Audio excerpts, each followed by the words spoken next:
already don't feel dumb enough doing this. I was talking to Eric.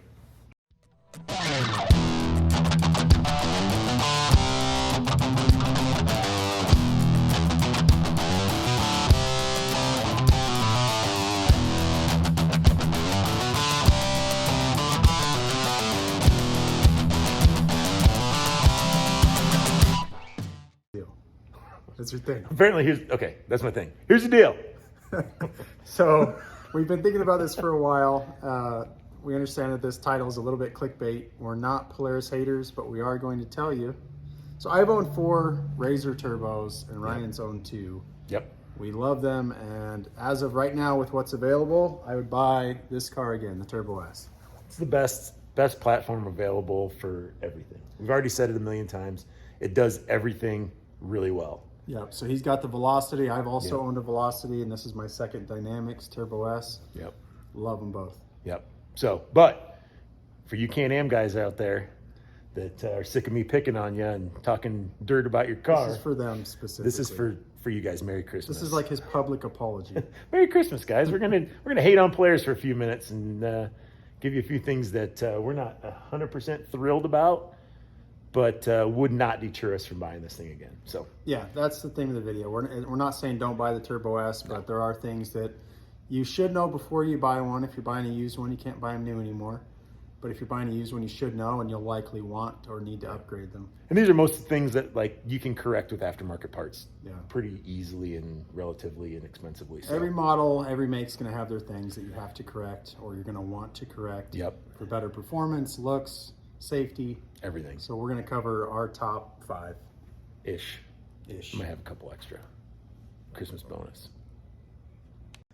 Number 1. Number 1, stock tie rods. So you can see the thickness of that. It's about like one of my smaller fingers. Not great. Like a pinky. Yeah, like a pinky. And it's threaded right there. Yeah, and it's got a weird bend in it. Yeah, it's got the threads. This is normally where it's going to bend.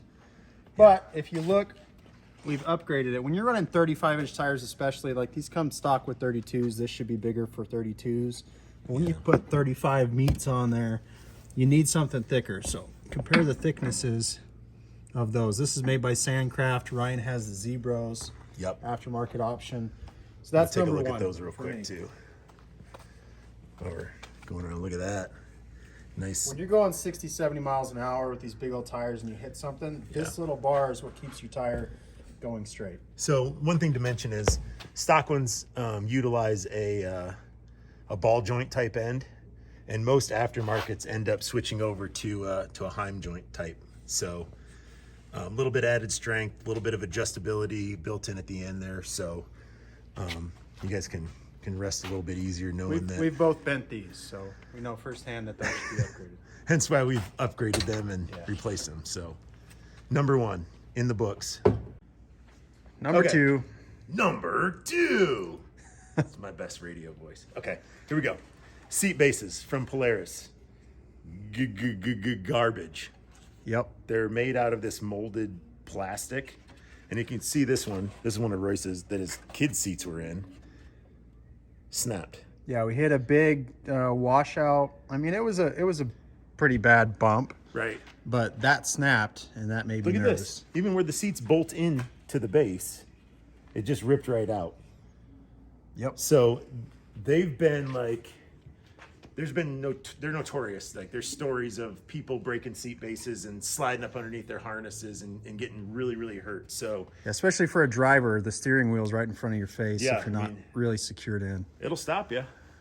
So that's something to be aware of. Yeah. So there's a bunch of options out there for replacing these seat bases. Some will go in just like the stock height, stock lean back on them. Yep. But there are some aftermarket options. So when you do aftermarket seats, sometimes guys want to lower their seat bases and do a little bit of recline, a little kickback, kind of get a little bit closer to that Can-Am-ish feel. So guys will do different seat bases that lower and recline too. So yeah, for a while no one made them that were compatible with the slider, but now there are several options where you can still. There's a ton where you can utilize your front seat sliders back and forth. Yeah, I would also clump in this number 2 category just the seats in general, the stock seats. Horrible. I mean, No, if you're comparing it to the other options available for this class of car, where you're spending 25, 30 grand. Pro XP seats. Pro XP, Can-Am, both way Can-Am better. seats, pretty good. Both way KRX better. seats, not that bad. Yeah, better than stock Polaris Yeah. Turbo S or XP. Turbo S or XP seats, not good. So So we have amped off-road. I've ran HSP, PRP. They're all great. You just need to sit in. yep. Number 3. Can you call Eric? We need Eric. All right, number 3 would be the stock skid plate. So specifically on a 4-seat, and I know what people are going to say. Not everyone rock crawls. Not everyone needs a heavy skid plate to add on. But in a 4-seat RZR, the stock skid plate, we're going to attach a photo because we don't have a stock car here. But it essentially stops right here. They're that bad. Neither one of us It run has one. a center tunnel skid plate that covers essentially the lines to the radiator, the coolant lines. But the frame is exposed in a couple different spots, Right. as well as your feet and your legs are just protected by a very, very thin. Yeah. It's really this right here, Yeah, it's that which is thin piece of plastic. 1/8 of an inch, just molded plastic. So one thing to add here too is that a lot of guys that do a lot of trail riding and things like that will actually, they make a, and when I say there's a bunch of companies that make them, but they make a little reinforcement plate that Right. goes right here. So it protects the driver and the passenger from things coming through that real thin firewall right underneath here. So if you're looking for, under car protection with a skid plate, it may not be a bad option to kind of protect your legs and your That's going to junk. be a regional. That's going to be a regional thing. If you're riding through those trees Yeah. and tight trails and you can't see if a branch is sticking out, we've Yeah. all seen pictures of just a big Yeah. old branch sticking through and yeah. barely missing someone's face. But for us out here, we're more worried about the frame and damaging the frame, Right. and having rocks or landing on a rock and having it bust out that floor pan. Nobody wants to end their day by getting impaled in their junk with a stick. So protect yourselves with a skid plate and Yep. some firewall protection. Yep. So we both went with the SSS off-road. Yep. They're great. I've had it on several cars. We just put one on the General. Yep. It's our go-to. We're gonna put one on every single car we build. So So check them out. they're available for a wide range of Just about everything. options. I think they build them for almost everything. Yeah. So one thing to note with Triple S, you do have an option. You can do the split plate like you have, or if you wanted, I think they call it the premium. Yep. You can get it shipped in a one-piece form factor, so you don't have the two pieces. It costs a little bit more to ship it. So they offer two options, right? The one that's split, so they can ship it pretty easily, or the Big Daddy. The only difference is cost and looks. That's it. They So both work the exact same. I put 1,000 hard miles or almost. they're 1,000 both hard just as miles. equally as good. It's really a on this shipping one. thing and an aesthetics thing. So Yep. your choice. That's number 3. Number 3. Here we go. Number Talking 4. about cup holders. Cup holders. These things. Who the hell is this guy? Oh. Keep going. All right, here's the deal. Cup holders deal. are pretty much damn near worthless. Like, once you're harnessed in, you're not reaching them ever. Especially the front one. Especially the front one. Front one bangs up on this thing if it's a tall, like a flip cup or whatever. They're On seeing your top of ugly that- wiring back there. You know what? If they close that off, we wouldn't see it. They right? need to. They need to do like maybe off camera we'll work with a local company and we'll get like That'd be really cool. a finished section in there so you can run your wires. Everything runs through the tunnel. The battery's in the back, the fuse block's in the front, and everything has to go through here. So your Yep. communications wires, your power wires, everything. So I don't one know if you're thing- going to get to this, but the heat coming out of there, one for the cup holders, you put any cold drink in there and it is hot. So these are strictly summertime gripes because in the wintertime, it's totally opposite. Yeah, if you got want coffee that or hot heat. chocolate, you want the heat on your cup holder, but It I'm talking heats- about drinks. Yeah, dude. heats the whole cabin up in here though. So it's Yeah. kind of like a seasonal gripe that we have with this one. We're not because- griping right now. It's mid-December, so. and it's cold. But this summer, like sometimes I'll drive over to the beach at San Hollow in my flip-flops and it like burns my It's hot. feet. It's super hot. So I don't know, 6 and 1/2 the other, just dressing it up a little bit. Yeah, it just doesn't look finished. It's That looks like an afterthought. It does. In our opinion. It's not super functional. No. It needs insulation, and one of the ugliest stock cages because it's so tall. So tall. On our cages, we dropped it like, I don't A know, 8 lot. inches? Yeah, it's a lot. Probably 8 inches from the stock height. Yeah. Not just talking about looks, but strength. if you're going to be doing any type of aggressive riding, extreme rock crawling, fast desert stuff, especially in the dunes. We've seen too many of those things caved in, crushed, people get hurt. Cave in, they'll just break in certain spots. Yeah, we had a customer of ours just the other day, came to pick up a cage, and I said, hey, bring your machine, you know, let's go for a ride while you're down here. He's came in from out of state, so wanted to kind of make the most of his time. So I was like, hey, bring your car down. He's like, oh, I can't. I let my brother drive my car, and famous last words. he tipped it, right? I think you've had that experience, haven't you? No. Oh, we have a close friend that had that experience with his. And he goes, oh, I can't, my B-pillar's cracked on my car. My brother was like slowly doing a maneuver, turning or something like that. The car tipped over and just broke the weld right at the top of the B-pillar into the cage. Yes. So yeah, there's the safety aspect and the looks aspect. Last I heard, the RZR cages were like 0.068 wall thickness. Most aftermarket cages are 0.095, so you're what, 30-40% stronger. And what are we doing on off-camber cages? Shameless plug. I mean, hey, 120 wall cages here, so 120. You almost double the wall thickness. Where's that piece? Yeah, you had that piece. Grab that piece. It's right there in that thing.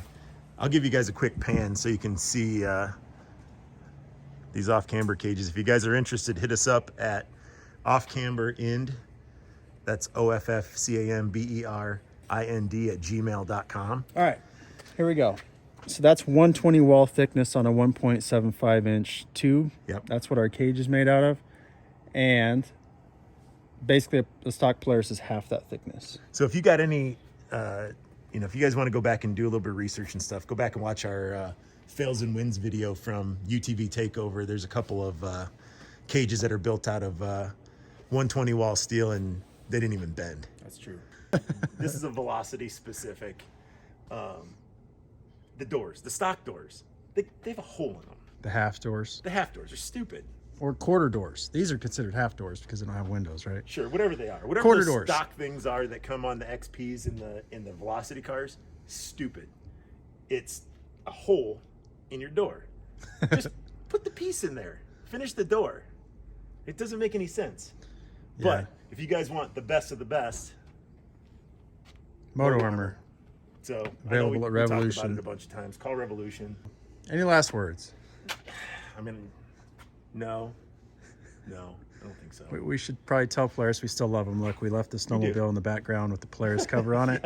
Just to say, hey, no hard feelings. This video had to come out. This is a Polaris house here, man. Like, we have RZR 170s, we have Turbo S's, we have, Polaris snowmobiles. So, like, we're at no loss for Polaris. We're still Polaris homers and bandwagon riders and all that stuff. Yep. Call us what you will, but we like what we like. Number 8.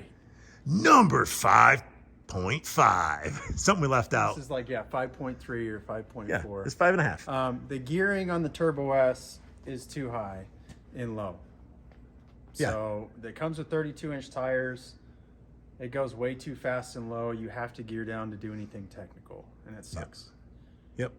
I mean, they work great once they're geared down, but it sucks that you have to get a car and then go spend $1,000 or more to get a gear reduction put in to reduce the gears down to what a Canam or even a KRX or a lot of other makes can throw 35s on the car and just drive. Let's clarify for who this sucks for. It sucks for the person buying the car. Yeah, it doesn't suck for the guys doing the gear reductions. Yeah, exactly. Or it doesn't suck from the guy selling the gears. So it is something you should know. If you do the type of riding that we do, it's a necessity, absolutely. One of the first things you need to do. Otherwise, you're going to be spending that $1,000-$1,200 in belts. What do we say? Big tires, skid plate, gear reduction. That's it. Those three. So, all right. So we both have done aftermarket radius rods on ours. Inclusive manufacturing. Inclusive manufacturing ones, and then Zebro's Intense Series on Royce's car. So bonus gripe. Velocity cars. So the Dynamix cars come with a high clearance radius rod already built in. It's a little bit beefier. The Velocity cars come with the standard flat radius straight rods. across. So no clearance. One thing that makes a big difference is having that high clearance. You're not catching rocks on the way off of an obstacle or things like that. So that's just one more gripe. I mean, if you're going to put it on the Dynamix car, just put it on the Velocity car too. It's a true. Turbo S. Turbo And S. again, we know that they don't make them anymore, so we're just I know. beating a dead horse here, but we just wanted to give the Can-Am fans something Wishful thinking. something to watch. They'll just say, you know what, Royce and Ryan and those off-camber guys really dig the Turbo S. Maybe we'll just put it back into production for them. Huh? Yeah. Okay.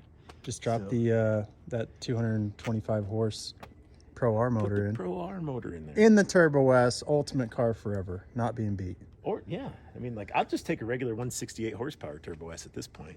Like I don't need big horsepower for what we do in these things. Like it's kind of, don't need it. I don't need it personally. Yep. So So anyway, guys, that's it for tonight. Hope you guys enjoyed. Yeah, have a Merry Christmas. This video should come out a couple days before Christmas, right? Happy New Year. Enjoy your Christmas. Buy your loved ones lots of razor parts, and book a vacation down here at Sand Hollow, and come experience it. It's like no other, man. So True. yeah, I guess that's it. That's it. See you later. See ya.